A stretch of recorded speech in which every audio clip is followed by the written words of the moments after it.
Gracias, Carlos, por venir. Está hombre clave de ámbito financiero, Mariel Fornoni, directora de Management and Fit. Y le voy a preguntar a Mariel, ahora vamos a ver algunos datos que tiene Mariel de la encuestadora de Management and Fit respecto a qué está pasando con la opinión pública y el humor social con el gobierno. Pero decíamos, bueno, es fundamental para el gobierno dos cosas. Por un lado, la prioridad, lo que nos ha dicho acá el ministro del Interior, que no se les dispare el dólar. Es decir, que no haya otra crisis cambiaria como la del año pasado. Pero también en algún momento, me imagino que empieza a pesar si la economía demora una mínima recuperación. ¿Cómo estás viendo esto, Mariel? ¿Por qué todavía, con estas variables tan negativas de la economía, los encuestadores dicen, mirá que están palo y palo, el gobierno sigue siendo la primera opción o una opción competitiva en términos electorales?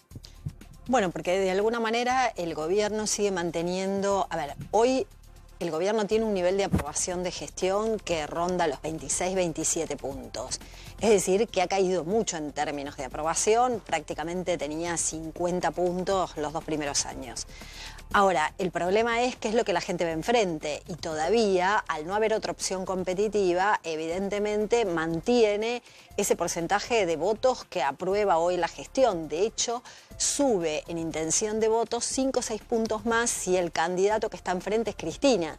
Entonces, hoy por hoy, en ese escenario todavía polarizado, cuando uno mira gobierno, Mauricio Macri contra Cristina, evidentemente aparte es la única candidata, todavía no sabemos si va a ser candidato, y el resto de los candidatos todavía están como en proceso de conformación y no se sabe bien cómo va a ser esa interna, pero si uno mide 1 a 1, ahí tiene un plus de 5 o 6 puntos más de aprobación de gestión de gente que no aprueba lo que está haciendo el gobierno, pero si eventualmente la contrincante fuera Cristina, igual lo votaría, ¿no? Bueno, esa es la primera placa que quería mostrar, un poco la de la aprobación de gestión que mide Management and Fit.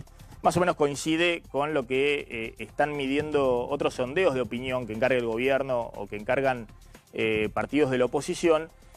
Vos decís que pese a todo lo que ha ocurrido con la economía, el gobierno Macri conserva este núcleo duro 27%. Sí, depende del mes, puede ser 27, 30. 27, 28, sí, claro, está en eso. Es decir, de núcleo duro que aprueba la gestión. Aprueba la gestión. Y que supuestamente lo votaría el gobierno. Ahora, cuando vos haces un 1 a 1, Macri-Cristina, viendo el escenario, porque Cristina de alguna manera es percibida como la principal opositora, cuando vos haces eso, el nivel de voto aumenta y sobrepasa el nivel de aprobación. Porque bueno, el candidato que está enfrente es Cristina, entonces yo no apruebo lo que el gobierno está haciendo, pero no quiero volver atrás. Ahí es cuando el gobierno supera el 30% de intención de voto. Exacto. En el 1 a 1. Ahora, si vos mirás estrictamente, hoy hay más gente que no quiere votar al gobierno ni quiere votar a Cristina. El tema es que hoy todavía eso no está enfocado en un candidato, está disperso en algún candidato. Es decir, esto de desaprueba gestión, 65%, no necesariamente hoy lo capitaliza algún candidato de la oposición. Y tampoco obviamente Cristina Fernández de Kirchner. Cristina está también en un 25% de duro, ¿no? Entonces vos decís, bueno, tengo más de 60%, más de 40%, ¿sí?, de gente que no quiere ni uno ni otro. Lo que pasa es que hoy todavía no encuentra candidato. Claro. Yo siempre hago esta aclaración, Mariel. Ustedes lo que hacen es, en estas mediciones, encuestan sin proyección de indecisos. Sí, lo que están haciendo, este 27%, es lo que les respondieron, que aprueban gestión o que desaprueban. No proyectan indecisos, digamos, que es lo que se hace en general con intención de voto. Por eso estos niveles, tanto de Cristina como del gobierno, suben por arriba del 30%. La realidad es que en la situación actual, una encuesta de intención de voto no tiene mucho valor, claro, porque no se sabe ni quiénes, ni quiénes van a ser los candidatos, quiénes van a ser los espacios. Entonces uno mira otras variables, es decir, mira las expectativas, si las expectativas crecen, es decir, que hay optimismo político o económico, eso quiere decir que va a haber como una suerte de crédito al gobierno. Si eso decae, probablemente miren con más fuerza, pero uno lo tiene que ir buscando por otros indicadores. La encuesta de intención de voto hoy todavía es muy... Bueno, vamos ahora a enganchar lo de la economía con el tema político. Claramente lo que ha pasado en la economía se ha reflejado en la aprobación de gestión del gobierno. Esta era la foto de cómo está hoy Macri, pero si uno ve la progresión de lo que ha pasado en apenas 6-7 meses, ha habido una caída muy fuerte, pero muy fuerte, de la aprobación de gestión. Es decir, esto es lo que también cambió en los proyectos del gobierno. Antes de la crisis del año pasado estaban discutiendo quién se quedaba en el 2023 y ahora están discutiendo si Macri llega para la elección con Cristina, si le dan el balotaje o no le dan el balotaje. Esto, a ver, es la aprobación y la desaprobación. No sé si se ve, pero estaba arriba del 50% la aprobación. Esto es fines del 2017. Sí. Y cae a este 27%. Y la desaprobación, que estaba abajo del 40%, sube al 65%. Por supuesto que la gente cuando se tiene que expresar y no la está pasando bien en términos de lo que pasa con la economía, obviamente que lo único que puede castigar es con esto. Cuando uno le pregunta a la gente si aprueba o no lo que está haciendo el gobierno, evidentemente dice que no. Pero son situaciones distintas también respecto a la intención de voto, porque después la gente elige entre lo que tiene para elegir. Entonces, en general, los votos de los oficialismos correlacionan bastante bien con el nivel de aprobación de gestión o de confianza en el gobierno, si querés mirar un indicador como el de Ditela de confianza en el gobierno.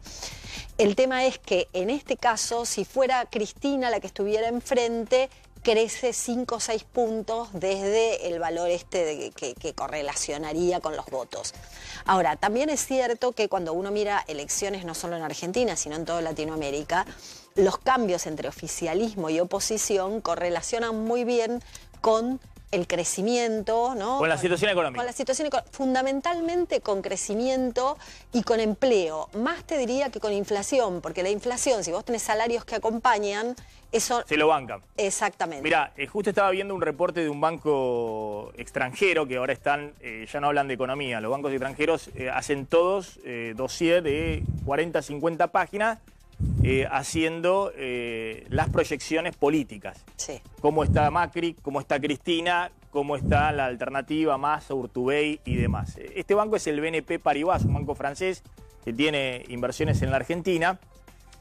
Ahora voy a mostrar los números que da BNP Paribas, un poco los que están dando vuelta, pero justamente todos hacen la tabla donde dicen, bueno, año por año las elecciones que ha habido desde el regreso de la democracia hasta ahora, y siempre hay una altísima correlación, este banco también la hace, no tengo justo ese cuadro ahora acá, pero triunfo para el oficialismo cuando la economía crece, más allá de que haya más o menos inflación, derrota cuando la economía está decreciendo. Hay muy pocas excepciones donde por ahí puede pasar que en una elección el eje sea la institucionalidad o la corrupción. Es difícil que eso se mantenga durante mucho tiempo y que la economía pase 2 o 3 elecciones sin tener cambio, ¿no? Estas son las encuestas, por eso quiero chequearla con la tuya, que más o menos a los inversores, a los grandes bancos de afuera y demás, todavía ven un escenario donde Macri es el que principal chance tiene de ganar. Yo no sé si está bien o no esta encuesta. Sí. Esta es la que circulan en los bancos de inversión. No sé si es para seguir alentando la especulación de último momento antes de dolarizarse, pero esto es lo que ellos manejan, ¿no? Cambiemos 39%, kirchnerismo, Cristina, porque están las distintas candidatos, 31%, es decir, un balotaje. Y después la alternativa federal, con Massa delante en esa alternativa, 18% de votos. Ese es el esquema que ellos ven. Sí. En general lo que hacen estas consultoras, porque nosotros somos proveedores de algunos de ellos, tienen encuestas propias en algunos casos y consultan y contratan 2 o 3 encuestadoras distintas para mirar este tema. Claro. Esto lo que pasa...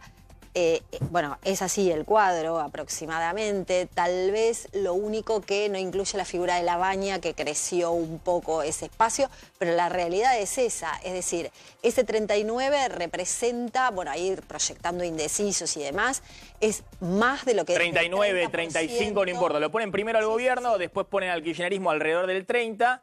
Y después ponen un tercer espacio alrededor del 20 o 20 y pico. Sí, hoy esa es la foto. Bueno, la pregunta que te hago es, explícame cómo se quiebra esa secuencia que decía del regreso de la democracia, que dice que un gobierno no puede ganar una elección con una economía en recesión. Y lo que estamos discutiendo, y ahora lo vamos a hablar con Carlitos Burgueño, es que, mirá, no sabemos qué va a pasar con el dólar, si efectivamente el gobierno va a lograr su primera prioridad. Yo creo que están apostando todo a eso, el FMI y todo, que no haya nuevamente una crisis cambiaria y un desborde en la Argentina. Lo que sí sabemos es que si vos tenés dificultades ya a estos niveles de inflación y de tipo de cambio para seguir bajando la tasa de interés y darle algún tipo de normalidad a la cadena de pagos, a los descubiertos de cuenta corriente, lo que sí sabemos es que la economía va a arrancar muy lentamente. No va a arrancar, no vas a tener una economía creciendo fuertemente en el periodo electoral, en agosto. Bueno, explícame por qué el gobierno puede ganar, según lo que dicen todavía algunas encuestadoras desde afuera y demás, si vos tenés una economía que quiebra la idea esta de que los oficialismos solo pueden ganar con una economía a favor. Bueno, primero te digo, en general, este es el tema, sí pueden ganar solo con la economía a favor. Hay otras elecciones en las cuales esto no sucedió y de alguna manera hubo un cambio a favor de mayor institucionalidad, de lucha contra la corrupción. El tema es que lo difícil es que se mantenga tanto tiempo. Entonces hay que mirar mucho el tema del empleo y hay que mirar mucho el tema del crecimiento. Y son dos puntos a mirar y que correlacionan bastante bien. Después pues sí, el gobierno necesita algo más. Sí, esta economía necesita un poquito más de empleo o algo de crecimiento, un poco menos de inflación. Que te genere. ¿Vos no estás tan segura que con esta economía, si la foto fuera hoy, a ver, el gobierno está tranquilo de ganar la elección? No, tranquilo no está, porque vos mirás esas variables y la verdad que no está tranquilo. Y además, vos fíjate que tenés prácticamente más de 50 puntos divididos entre el peronismo y todavía tampoco tenés tan claro si el peronismo va a ir dividido, va a ir junto o cómo se va a conformar ese espacio. Entonces, eso por un lado. Por otro lado, bueno, vos tenés que mirar qué es lo que tenés enfrente, pero evidentemente hay más de un 50%, 60%, y eso está proyectado, que hoy no adhiere. Y después están las expectativas. El gobierno durante los 2 primeros años tampoco tuvo resultados en la economía, pero sin embargo, ¿qué pasaba? La gente te decía, bueno, no, las cosas no están mal, pero van a ir mucho mejor. ¿Dónde empezó a tener el quiebre hacia abajo el gobierno? Donde la gente empezó a sentir que las cosas no iban tan bien, pero que tampoco parecía que fueran a ir mejor. Entonces, es como el gobierno no solo puede mejorar, sino puede renovar las expectativas para que la gente vuelva a creer. Porque esto es un plebiscito. Por eso. Entonces vos decís, ¿me contratas o no me contratas? Te dejo dando vuelta a esa pregunta y vamos a analizar un poquito con Carlitos Burgueño el tema económico, pero la pregunta es, la expectativa que ha generado el gobierno hasta la última elección siempre fue muchísimo mayor a la realidad. Y lo marcaban todas las encuestas. Tal cual vos decís, la expectativa, el discurso de Macri en la última campaña electoral en el 2017 era, vamos a garantizar varios años de crecimiento sostenido, de creación de empleo en blanco, de reducción a la pobreza, de pobreza cero. El discurso que yo veo hoy el gobierno en la faceta económica es, lo dijo el otro día acá el ministro de Interior, nuestra prioridad número 1 es que no haya otra crisis cambiaria en la Argentina, ¿no? Parece muy seductor, digamos, para ir a una elección diciendo, ya no se está hablando de, nadie sabe qué puede pasar después de 2020 en la Argentina. No es un gobierno que te está proponiendo, mirá, vamos a enganchar 10 años de crecimiento sostenible. Alguna cosa que nadie sabe si va a ocurrir nada, pero en general los gobiernos prometen. Y ahí es donde hoy el gobierno está en un rapto de sinceridad diciendo, mira, lo único que te puedo garantizar es que no explote todo antes de la elección. Ahora, ¿eso seduce? ¿Eso seduce? No, por eso es que el gobierno ha perdido tanto en esta caída de las expectativas y lo que ha sabido hacer siempre en las campañas es poder renovar, poder volver a enamorar con algo que te genere una visión de futuro. Y también saber que alguien te va a cuidar, porque también para la gente el tema de la seguridad es saber que alguien se va a hacer cargo de esto y que alguien te va a cuidar. Cuando vos no ves del otro lado tampoco nada sustentable en el mediano plazo, decís, bueno, si esto es lo que tengo, voy a seguir apostando acá. El tema de la seguridad, ahora vamos a ver bien las encuestas que sigue estando en la prioridad, pero siempre ha estado en todos los gobiernos. Sí, la principal preocupación a la seguridad de que alguien se haga cargo de la situación. Claro, pero no tanto de. Pero hay quienes dicen que la seguridad no define las elecciones, digamos. No. Que ha sido la primera preocupación durante todos los gobiernos, con Cristina, con Kirchner. La principal preocupación era la seguridad, la inseguridad en realidad. No, pero acá con Macri lo mismo. Y después vienen los problemas económicos. Pero me refería a la seguridad, no a la seguridad, sino a tener la tranquilidad, o sea, en ese... Económica. A la tranquilidad de que alguien se va a ocupar de esto y se va a hacer cargo. Entonces, si vos no tenés otro liderazgo claro, bueno, evidentemente decís, tengo que ir donde sé que por lo menos se están ocupando. Bueno, ahora voy con González Prieto, Carlitos Burgueño. A ver, ¿qué estás viendo? Dólar 41.50 en este momento. ¿Cuál es tu evaluación? A ver, ¿te acordás cuando hablábamos del 28D? Bueno, hay un nuevo 28D. ¿Ah, sí? El 14, el jueves de la semana pasada, cuando se anunció la inflación. Un baldazo de agua fría. El gobierno no esperaba ese número, tal es así que el presidente un día antes anunciaba una inflación en baja. Se especulaba con que la inflación iba a estar entre 2, 2,5. Se iba a decir, bueno, en febrero va a subir, pero después los datos van a mejorar. El hecho de que en enero haya dado una inflación tan alta, un mes con dólar calmo, o más bien en baja, con recesión, que siempre la recesión es mala, pero en teoría te congela los precios, sin aumentos de tarifas importantes, porque salvo celulares, el mes pasado no hubo los aumentos de servicios que hay este mes. Sin todo eso, solamente por la herencia de diciembre, que haya dado un índice inflacionario tan alto el mes pasado y que además se haya demostrado, se haya visto de manera casi cruda, directa, en vivo y en directo para todo el país, que el gobierno se sorprendió porque la inflación se le escapó, cambió las expectativas, como un guante. Si vos hablabas el martes, miércoles de la semana pasada con gente del gobierno y hablas hoy, es como si hablaras de otro diagnóstico. Y acá sí ya empezó la preocupación. Vos sabés que lo que vos decís que el presidente dijo el día anterior, y es cierto, que está bajando la inflación, y al día siguiente el INDEC le anuncia 2,9% en enero, mayor a la de diciembre, siendo que diciembre siempre la inflación es más alta que en enero. Lo que sucede ahí, le habían acercado el dato al presidente, que el presidente está con la idea de que efectivamente este año, si no vuelve a dispararse el dólar, la proyección es ya que la inflación va a estar arriba entre 30 y 35%, que es elevadísima por lo que vos decís, porque venimos de una economía en recesión, por todo lo que vos contás. Ahora, claro, el presidente estaba pensando en eso. Bueno, sí, estamos comparando con el 50% de 2018, este año la inflación va a ser más baja.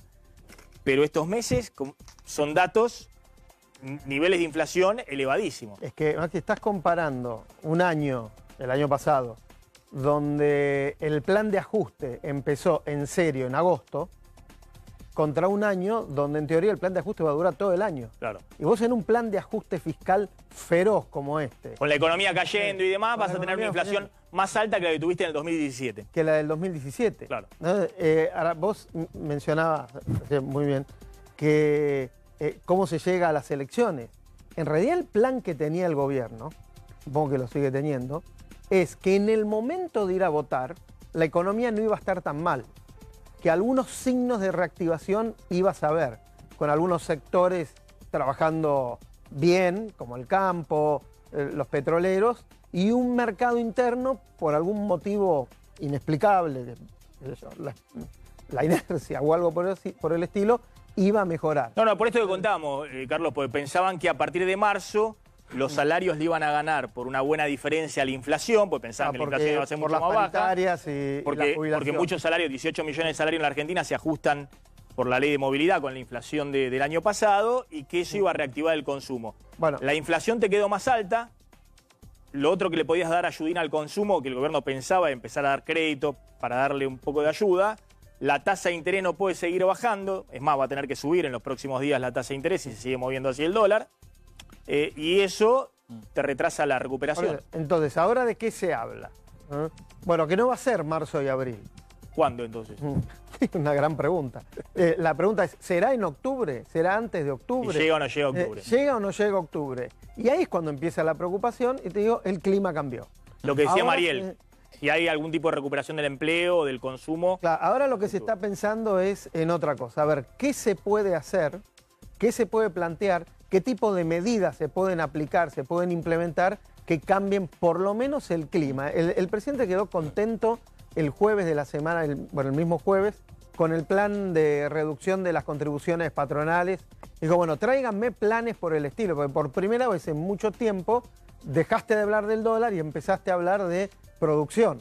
Eso se evaporó, ahora empezó la semana y volvimos a hablar del dólar. Con una inflación elevada como la que tenemos y un plan monetario tan restrictivo como el que tiene el Banco Central, justamente para que el dólar no explote, bueno, en ese plan más inflación es igual a más recesión o recesión más larga. Exactamente. A ver un segundo, ahora voy con Carlos González Prieto. Sí. Fíjate lo que estaba mostrando Carlos Burgueño. ¿Cuándo viene la recuperación económica? Estos son los dos gráficos que muestran lo que piensa el gobierno y lo que piensa el resto de los economistas, incluido el Fondo Monetario, de cómo va a venir la recuperación económica. El gobierno pensaba, esto era antes de la crisis, el nivel de actividad. Esta es una línea que marca el nivel de actividad económico. Se llama estimador mensual de actividad industrial, actividad económica que mide el INDEC.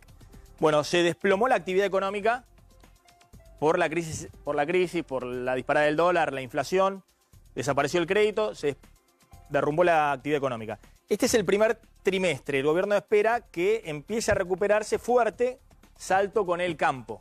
Segundo trimestre la cosecha. Y esto es lo que dice Duhovne, que ya hacia el tercer trimestre del año y cuarto trimestre la economía ya va a estar incluso más alto de como estaba antes de la crisis. Esta es la famosa B corta que dice Duhovne, la economía va a estar acá volando, creciendo fuerte. Por eso Macri sonriendo acá. Vamos para adelante. Esto es lo que puede suceder. Se derrumbó de nuevo la actividad económica, exactamente la misma parte del gráfico se ve igual. La recuperación más lenta, es decir, tenés el saltito del campo en el segundo trimestre, pero seguís remontando por debajo de cómo estabas, esto es marzo de 2018, digamos, antes de la crisis. Ahora, lo de... Viene 2017, marzo de 2018, estabas así, acá arriba. Lo que te dice este gráfico es un poco lo que dice Carlitos Burgueño.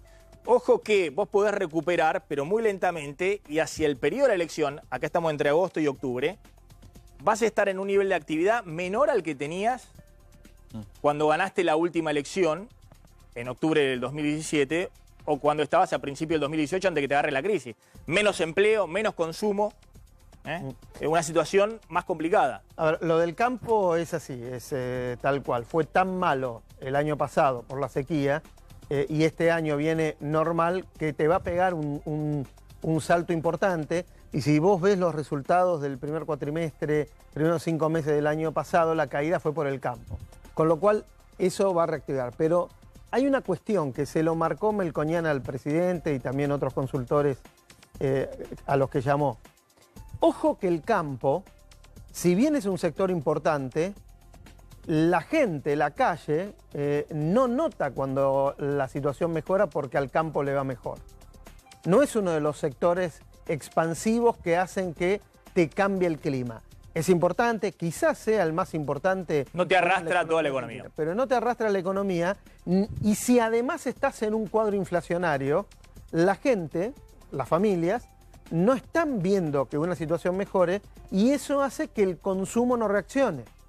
A ver, ya abrimos el debate político, porque también tenemos el tema de la ley de extinción de dominio, que generó mucha polémica ayer, el peronismo uniéndose para voltear el decreto de necesidad de urgencia firmado por Macri, y está también toda la discusión sobre qué puede pasar con los distintos candidatos que están dando vuelta. ¿Querés decir algo, Carlos? Sí, que hubo claramente una decisión del gobierno de cambiar el manejo de las expectativas, en línea con lo que decía Mariel y con lo que decía Carlos.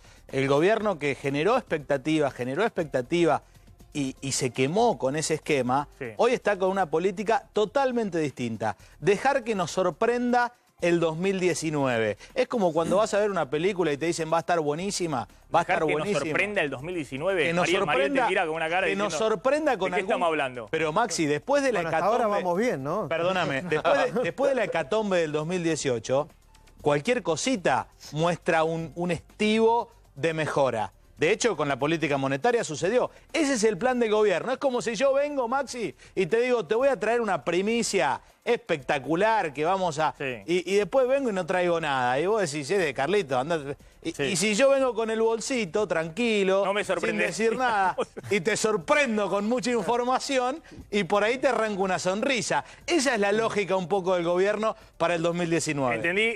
Es interesante lo que dice Carlos. Yo entiendo lo que es un poco, claro. El gobierno es un poco lo que decíamos recién. A ver, Mariel, alcanza eso, es lo que decía Frigerio. Mirá, te garantizamos que no haya crisis. Si te garantizamos que no haya crisis, y bueno, por ahí eso alcanza eso, digamos, la idea de... Mirá, todos estaban esperando... los hechos antes de la elección. Todos estaban esperando la debacle. ¿Cómo? Que después vienen los hechos, lo que pasa con la economía antes de la elección, antes de agosto, antes de octubre. Y después un tema que no es menor y que es clave y que parece una obviedad, pero con el peronismo partido... Y tiene que ser muy grande, imagínate, tiene que ser muy grande la crisis para poder ganarle a un peronismo que está partido y donde hay muchos votos de los dos lados. Está bien, pero hay un balotaje, ¿no? Hay un balotaje. No, yo entiendo lo que él dice y es cierto. A veces cuando las expectativas son muy altas, después hay que estar a la altura de las expectativas, que es un poco lo que le pasó al gobierno durante todo el primer periodo y después en la caída. Porque bueno, vos planteabas pobreza cero, la inflación la bajamos rápido, un montón de cuestiones, y acuérdense, el segundo semestre, bueno, eso no pasaba. Ahora, si vos tu expectativa es que, bueno, es el default, imagínate que cualquier cosa mejor que esa, claro, bueno, ya tenés expectativas más altas y decís, bueno, tan mal no vamos, ¿no? Te voy a hacer una pregunta, Mariel, que es un poquito disruptiva, que veo que algunos colegas la han tomado, digamos, incluso algunos colegas de otros canales. Y la pregunta es, esto me lo comentó algún encuestador en privado, me dice, hay algunos mitos hoy instalados en la Argentina. Primer mito, Cristina no le puede ganar más a Macri. ¿Es un mito eso? Es decir, la idea de Cristina en un balotaje pierde sí o sí con Macri, que es un poco claramente la apuesta que está esperando el gobierno.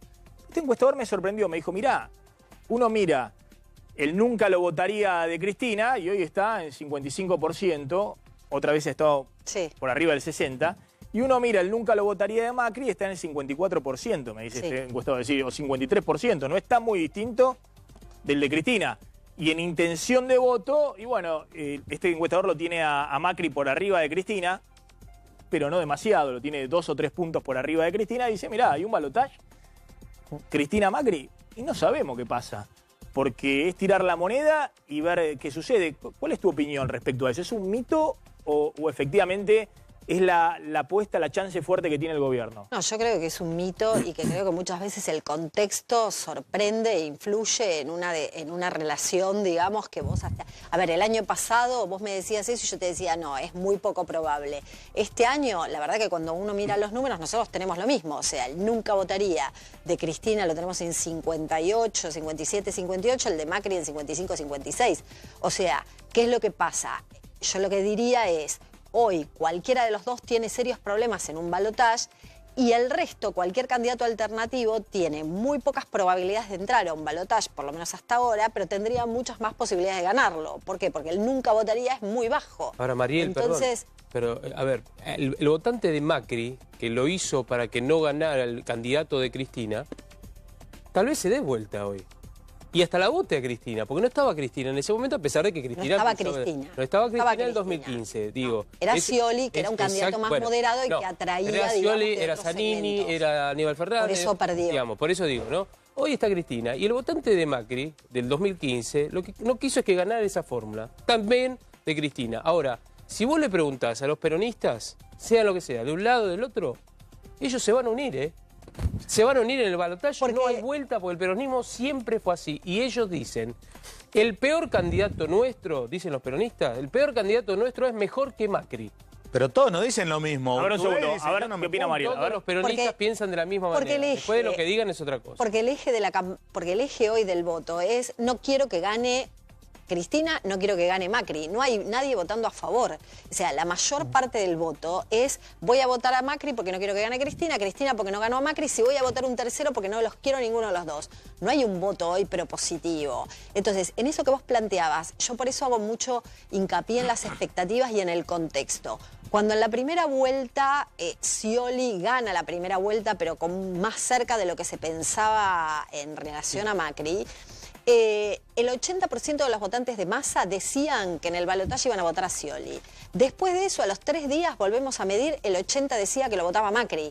O sea, y habían pasado 6 días y hubo un cambio de expectativas tan fuerte que por eso yo digo, hoy las encuestas de intención de voto, la verdad es que... Pero Mariel, entonces vos estás diciendo, no está tan garantizado esta idea tan instalada que instala el gobierno, que obviamente...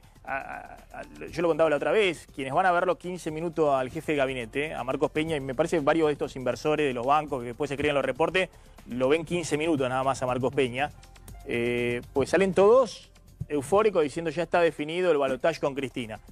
Otro que lo van a ver un poquito más de 15 minutos, dicen, ahí te empezás a preocupar. Cuando ya te quedás media hora con Marcos Peña, pues después de los 15 minutos empiezan los peros. al principio, los primeros 15 minutos es toda euforia, es toda la ingeniería de cómo Cristina se presenta, se reedita el 2015, jaque mate y demás. Y Ahora, vos enfrente se asustan del todo. ¿Sí? Claro, exactamente, eso es lo que quería preguntar. Vos estás diciendo que, ojo que en un escenario en el cual Cristina está instalada, con la economía no te termina de repuntar y demás, es un final abierto. Puede pasar, es una moneda al aire. Vos fíjate en los mismos reportes que vos planteás que tienen los bancos y los inversores están planteando que hoy Macri tiene una ventaja de 8 o 9 puntos sobre Cristina, pero con 20 puntos que tiene el peronismo alternativo. Claro. Entonces, no es que está tampoco tan lejos.